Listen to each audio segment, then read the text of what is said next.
So I was trying to think of like the difference between like, should I do one with conferences? Because we've been in so many conferences lately. Yeah. But then also this week we talked about like classifying your clients and how to like, don't don't overthink it. Just Mhm. get them in boxes so that you can like view the box and say, what's in here? What should I do with everything in this box?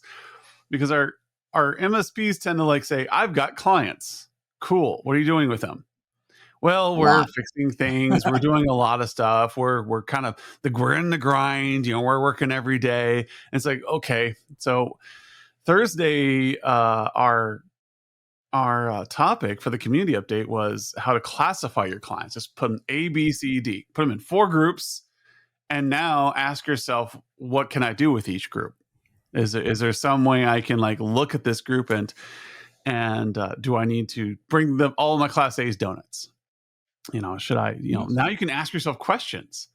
You can't bring all your clients donuts. Right. You could bring a subset donuts and like re-engage with them, and doesn't seem so overwhelming then.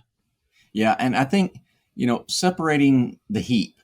So too many times, like our clients, we see all these clients. We just know, and we look at that heap and we see unique elements there. That customer, they just, fired their CFO. A lot's going on there. Or we see that customer like, oh, I know they're hiring a lot of people. I mean, all of that happens because we interact with our customers and we're realistic with them. But when we step back, sometimes just one step, all we see is just the big heap. And it makes it so much more difficult to be proactive and strategic about what you want to do with your clients. And if you will break those down into smaller groups and organize those, it really does begin to provide some insights. Because now, where you were looking at one big heap, you're going to look over here at, say, your Class A's. And now that you see all those in one area, in one context, it really sharpens your focus. And one of the things I love about the segmentation exercise that we go to is you realize where your revenue is coming from. And sometimes that can be really, I've seen many MSPs as we go through those and they get to the end, they're like, wow, I can see what's going on in their mind. It's changing their focus. What they thought was important is beginning to shift. So just doing that gives you options. I'm not ever going to say, this is what you're going to get out of it, because it's going to be different for everybody. But by segmenting things, by breaking things up, by simplifying them, you're going to provide the opportunity for you to uncover what's important in those elements. And if you don't, it's just all going to be in a big heap. Yeah, and true to like my usual, I'm going to bring out my kids here. Like I tell my son Elijah, he's working on math, and he gets frustrated with it, and he says, it's hard. And I said, well, if it's hard, you're making it hard. You're doing something wrong, because it should be easy. If you break math down, the people who get successful at math, it's not because they're hyper intelligent. It's that they learn tricks to make it easier, so their brain isn't working so hard when they're walking through an equation or working through something. But to the rest of the world, it looks like you're absolutely brilliant. And it's just these little tricks like to offload things and make it so that it's not so hard. And then, it's getting towards the end of the semester. So you watch your kids. Anybody with kids knows this look in their eyes. As the end of the semester is coming up, the late assignments are piling up, all the projects piling up. They've got to study for tests, and it's just overwhelming. And sorry, Lizzie, I'm going to call you out here, but I know you guys listen to this in the car. It's just like, well, planning and creating a plan doesn't work for me. Like, no, you're just like me. Like, planning isn't natural for Adam Walter. Adam Walter doesn't naturally sit down and say, what I'm going to do today? Fill out my schedule. Yeah, that is not what Adam Walter does. I have to force myself to do this thing. Now, Andrea, my wife, she has the most organized and like well thought out planners with all the inspirational quotes, with every day like has a filling out, and she loves the checklist. She'll put something on a checklist just to check it off. And that's the kind of person she is. And that's okay. It is easy for her. It's relaxing for her. It is stressful for me to look at my calendar and move things around and create a checklist. And we do our 90 meeting every Tuesday. And every meeting I apologize because I haven't done what, Skip? Oh yeah, the to-dos. The to-do list burns. Isn't that the quote? The to-do list burns. It Sometimes burns, it's a like I'm dumpster looking, I'm fire. like, oh, I got to be better at this. I say it every week. It's like a mantra now. Like, oh, I need to get better at my to-do list. But you simplify things by putting them into boxes so that you can say, okay, I will get this done now that I know what the scope of it is. And you'll never get something done that you'll do later. And if it hasn't been defined, you have that pile of clothes in your room. You have that room that needs to be cleaned, that garage that needs to be cleaned.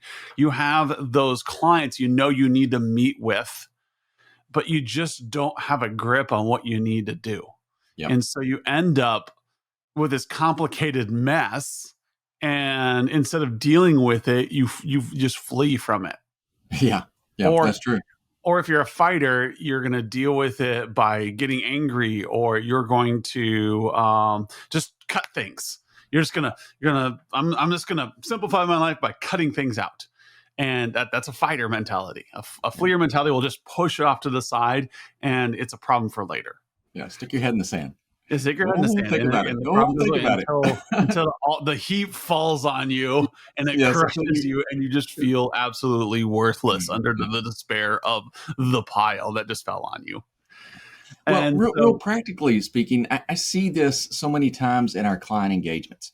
So, there's a lot to technology.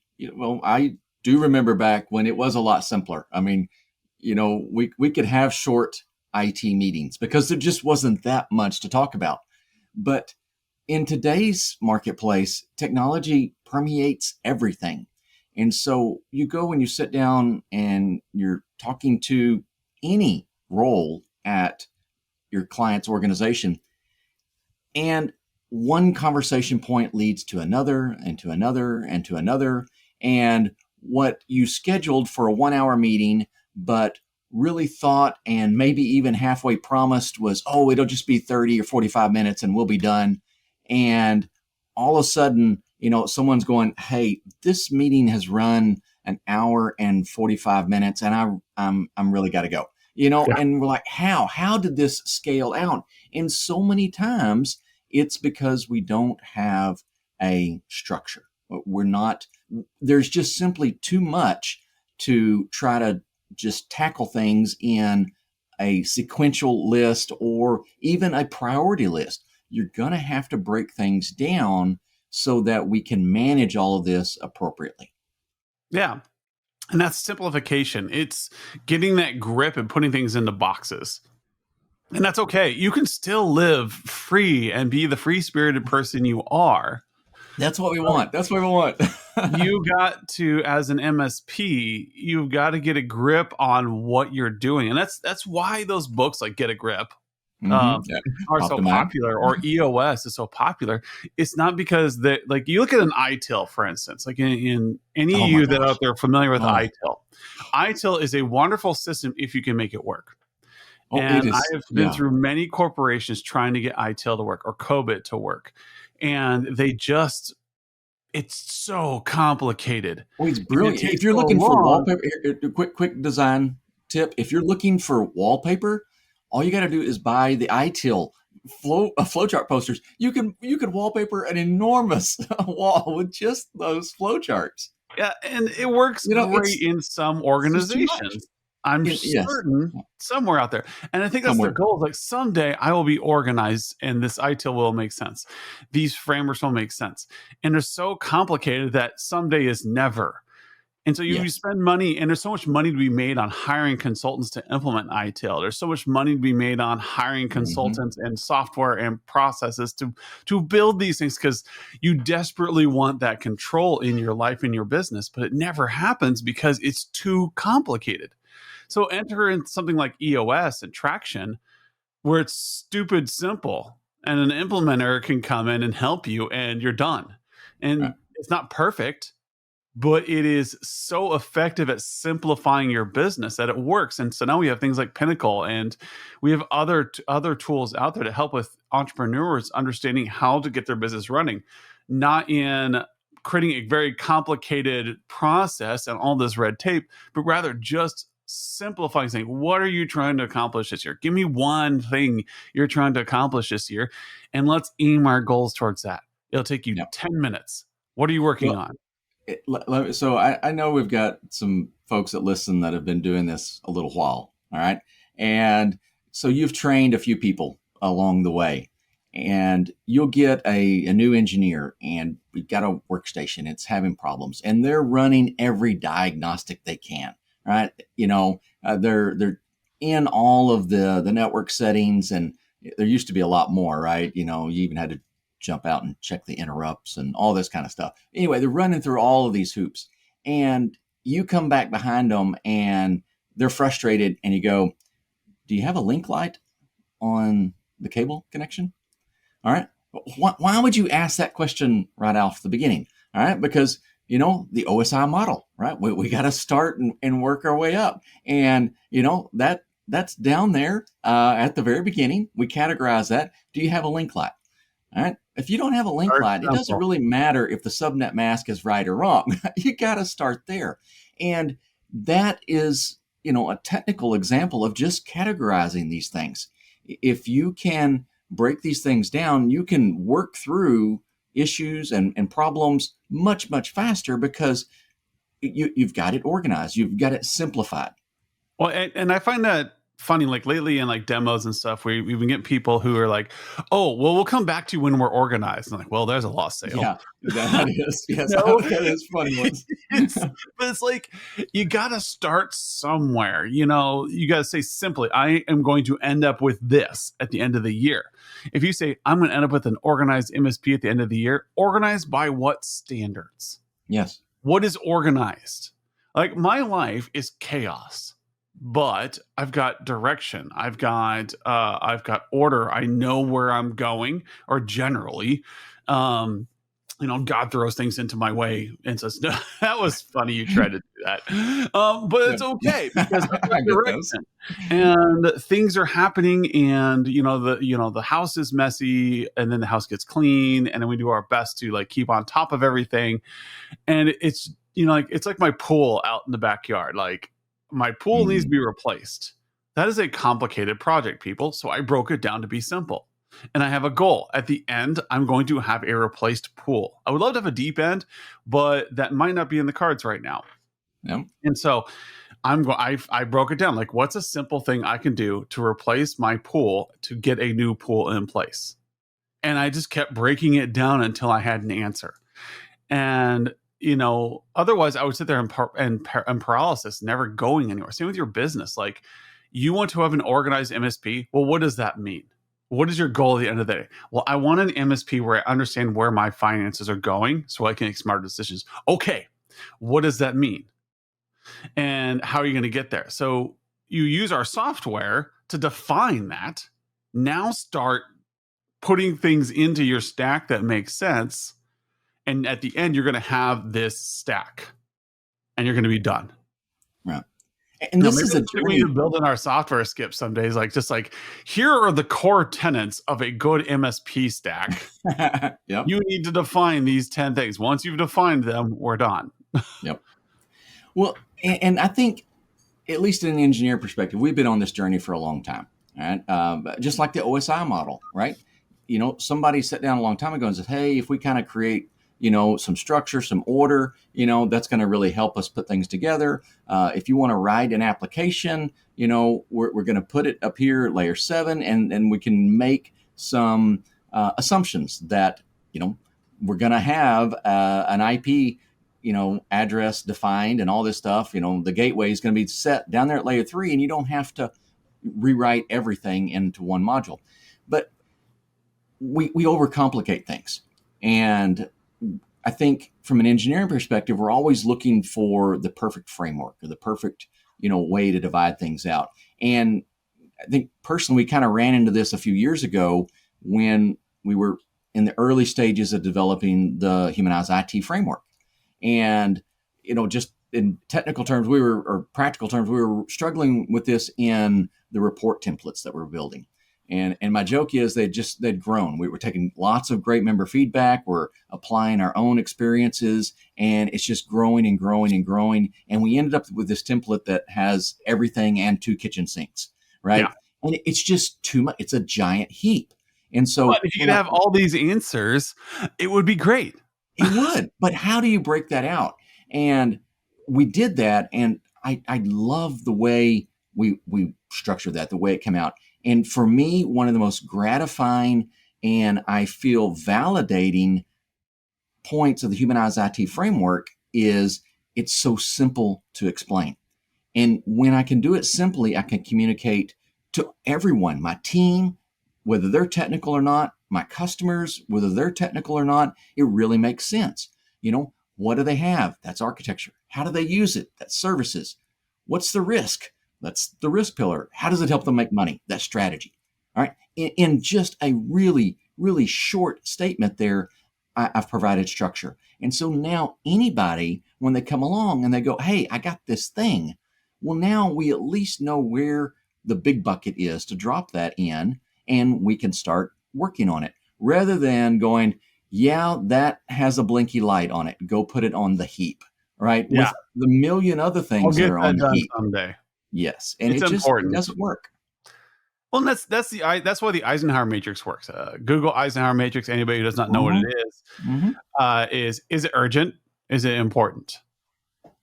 If it's urgent and important, like I gotta pee, that's urgent and important. It is. The bad things happen if you do not take care of that action. Versus I want ice cream. It's not urgent. It's not important. It may be important, but it may You not be can urgent. do it anytime you want. Yeah. Yeah, it may be important to you that you get ice cream, but are you going to die without it? No. Yeah. And so you start categorizing things into these 4 boxes, and urgent and important, and allows you to say, okay, what do I need to do now? Because a lot of times people are like, oh, I got to get this done. Like, is that something we need to care about now? Yeah. Or is that a tomorrow thing? And so, because we tend to focus on things that are tomorrow or 2 days or 3 days away, or maybe it's like 6 months down the road. And I even do this to Skip. Like, he'll get a great idea. Oh, Like, yeah. that's a fantastic idea, Yes. Skip, and I love it, but it's not now. That is an important thing we need to handle in 6 months. Yeah. Our CES, for instance, is an important thing for us to work on. The urgency is starting to rise on it as we are starting to see some really cool comparisons, but it's just important right now, which means that we can work on the urgent things, like a conference we're having in 3 weeks. That's urgent because it's coming up and we don't have There's a any deadline. control over that deadline. Yep. And then we have another conference after that. That is urgent. We need to make sure we're lined up for those 2 things. So these important things that we want to work on get put on hold. And it helps you simplify your life. You got to find little tricks like this, like the Eisenhower matrix or an EOS system that allows you to say what is most important to you. Yep. Or a stack analysis tool like Humanize IT, where it says you want to have this stack at the end of the day. Because you got to have a defined goal. You got to simplify what you're trying to do. Otherwise, you're going to try to do everything and you're going to end up mediocre at everything. Well, and you're going to end up feeling overwhelmed all the time. And another prime example that probably many of you have been through is you've been on a technical team and it's been growing, all right, and growing, and we got more and more. I mean, it's things are successful, but it's getting stressful too. And many times, at some point, we get to the point and we say, all right, we're gonna divide things up. We got a lot of things that we're doing. It's all technology focused. We're taking care of our customers, but we're going to allocate this group of engineering resources to do projects. And we're going to allocate this group of people to do support. All right. And just that simple breakout of project base with support base has made an impact on so many different technical teams. I personally experienced it, and so many others that I've worked with. It was a growth period. You start out with 2 or 3 engineers, right? You're doing all this cool stuff. Everyone's having fun. But when you hit that 7, 8 engineer level, and the amount of work you're doing is just, really, for where you come, you're usually really happy with like, wow, we got so much going on, but how do we tackle it? And when teams separate that out, there's almost immediately so much clarity and what they're doing. Now, the same amount of work or the same type of work is getting done, but everyone has a more clear perspective on who's doing what the responsibilities are, and it reduces the stress level dramatically because everyone knows what's expected rather than just showing up every day and looking at that giant heap going, wow, I'll never get that down. And I think many engineers, many technical types get numb to that because they know that giant heap is never going to get small. Yeah. But if you find a way to organize it, at some point, someone runs across a heap and goes, hey, I think I can actually eliminate this heap. I can make it flat. What would our lives look like if this were flat? And yes, things will pop back in, but we'll be able to take care of them immediately. That really kind of energizes your work life Yeah. and what is possible, because now you can actually be on top of things You're rather than free. being underneath things. Yeah, it's the blank canvas. And the problem with the MSP owners is if your employees get overwhelmed, that heap gets big. They've got a real easy way to make that heap go away. Oh yeah, I And do. that's switching jobs. It got too Hmm. much. It was too organized. You'll hear people talk about, and engineers especially know this. They were in a place where they felt undervalued, and it was just too disorganized, and they weren't getting anything done. So they move on to another company, hoping it'll be different. And Hmm. maybe the new company is different. Maybe they are organized and they're really great at project management, and they're really great at lining things up so that the engineers don't feel overwhelmed. And that is fantastic because when you're stressed, if you hear see Adam Walter stress, my body has learned a mechanism. Like if you see me stressed, my desk will start getting cleaner. Ah, My okay. life will start organizing. It's not something I do naturally. It's something I do out of fear. And No. I clean and I start lining things up because my brain needs to simplify so it can think. And that's why we talk about like your best ideas happen in the shower. Why? Yeah. Because you are being simple. You are having a nice, solid, clean slate. Your brain isn't distracted No pun by intended. TV. Your brain isn't distracted by phones. Your brain isn't distracted by all these things. It is now sitting there. We are trying to have a creative conversation because your brain is clean. It's not being overwhelmed. Well, let me highlight on that a little bit more. So I haven't changed jobs too many times. I mean, long time in IT career, but really only a handful of companies. But there was a really interesting point that I noticed early on. I worked for an organization, worked with them for quite a while, and we're doing stuff. We're getting a lot done, but there's always that growing heap. Oh yeah, there's that switch over there, way out in the warehouse. It's The technical if it file. yeah, it's on the Eisenhower matrix. It's not urgent, but yeah, it's kind of important. It needs to be done anyway, and that heap just slowly grows, and then you switch jobs, and the heap goes away. And it was really interesting in the first few seasons at these new jobs. I hadn't accumulated any sort of heap. And what I found was I had this opportunity to be much more creative, to look at things and go, I wonder what we could do here. And without this burning heap, always looming over me, it freed me up to think different ways, to approach things more creatively. And I think we can do that even if you have a heap. If you break it down, you can introduce that freedom, that flexibility of, hey, my heaps are all pretty managed right now. I've got 4 hours on my calendar that I think I can block this out now, and I'm going to be creative. I'm going to get out of working on my business and I'm going to work on my business because you've managed things appropriately. Yeah, if you set that up, it's like, hey, I'm going to work on this Thursday at 2 o'clock. Your brain is now free. If you don't set the time, it's just nagging at you. It's in the back of your mind. It's a spaghetti mess that is in your brain. I have to do that at some point. But if you've got it time boxed, if you got thrown off to the side, your brain doesn't worry about it anymore because you know you're going to worry about it Thursday. You know you're going to worry about it Saturday. You know you have time to talk to your team about this Tuesday. You're going to have an IDS session with your team. So you can not distract yourself and things get simpler. You're not creating a massive process. And trust me, Adam Walter, as I said at the beginning of this, is not a big like organized person. I'm strategic. I'm great about it. If you want somebody in a scenario who will think their way through it and come up with backup plans and think in the moment and solve problems, that's who I am. My analytic skills are through the roof, but when it comes to my organized, my process feedback, I do not do that naturally. It is hard for me. So I'm telling you that this works. Like, simplify, put things in the boxes. What are you trying to accomplish this year? Find one goal that if at the end of this year you accomplish that goal, you'll consider it successful.